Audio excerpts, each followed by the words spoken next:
Warner Brothers finally dropped the Aquaman 2 trailer, and will this be a promising sequel to the highest-grossing DC Extended Universe movie of all time? 2018 Aquaman was so legit, it even surpassed The Dark Knight at the box office. Now Aquaman and the Lost Kingdom is set to take place 4 years after the events of the first film, and this movie is the last DCEU movie, and a conclusion for the extended universe. Releasing in time for Christmas this year, the plot states that Arthur must enlist the help of his half-brother, Orm, to protect Atlantis against Black Manta, who has unleashed a devastating weapon in his obsessive quest to avenge his father's death. Ever heard of a sequel where brothers team up due to the end of the world, and one of them played an antagonist in the original film? Yes. But I'd really like to see DC's approach over this matter. And I also think that Arthur's father and Mara are going to die in the movie, as it's the only way to set the stakes high for the sequel, and make Black Manta as threatening as possible, in order to establish him as a formidable nemesis while wielding the Black Trident, and avenging his father.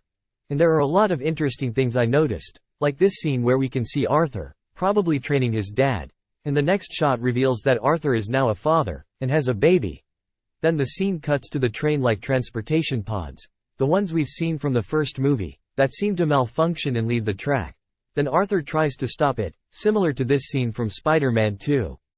After that, Arthur puts on his suit, and goes to being king of Atlantis, just like a regular job, and I think that Arthur can relate to Peter B. Parker in some ways, as they both have a baby to be taken care of, and both have been doing this superhero thing for a while, to the point where it feels a bit overwhelming, and they also have a thing for seahorses. Next we see the audience at the Gladiator Arena where the Ring of Fire match took place, and the people seem to be cheering for Arthur, or maybe someone representing the Kingdom of Atlantis. And this symbol of the sea dragon might actually be the sigil of Atlantis, as later in the trailer Arthur is shown riding the same, or it was just the Kingdom of Zebul, as their signature creatures are also the sea dragons, and this particular sea dragon is probably Storm, from the comics, who is Aquaman's trustful sea dragon. Then we got a look at David Hyde with the scar face, which was teased in the post-credit scene of the previous film, and the Gateway Bridge, which is the only way in or out of Atlantis, is seen to be getting destroyed by him.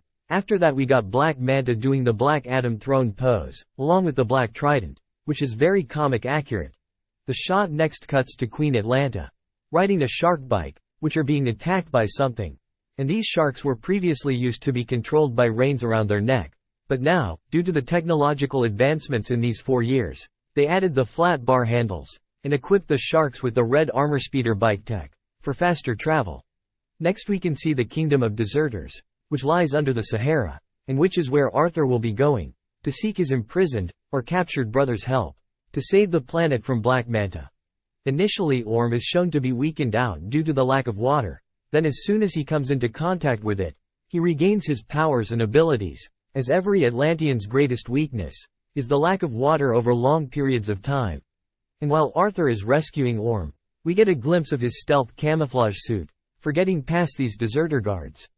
Then Orm and Arthur seem to be on an expedition, on the Lost Kingdom, possibly for the second part of the Black Trident, and of course, there are 7 kingdoms in total, that formed after the Great Fall, the kingdoms of Atlantis, Zebul, Fishermen, Brine, Trench, Deserters, and the Lost Kingdom, or the Kingdom of Valor.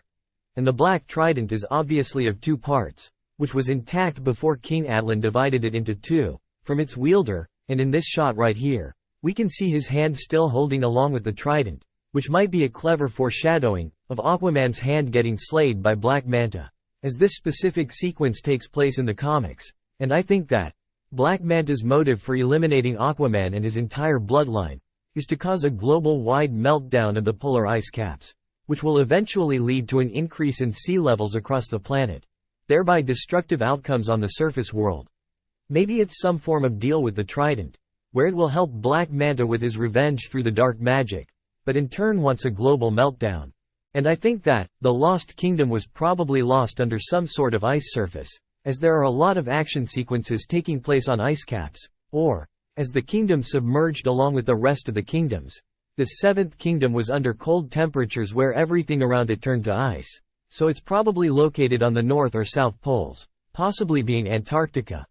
And Black Manta wants to melt all of this ice on the planet, kill Aquaman and his family, then take over Atlantis and the Seven Kingdoms, through the dark magic of the Black Trident, and the army of the dead under his command.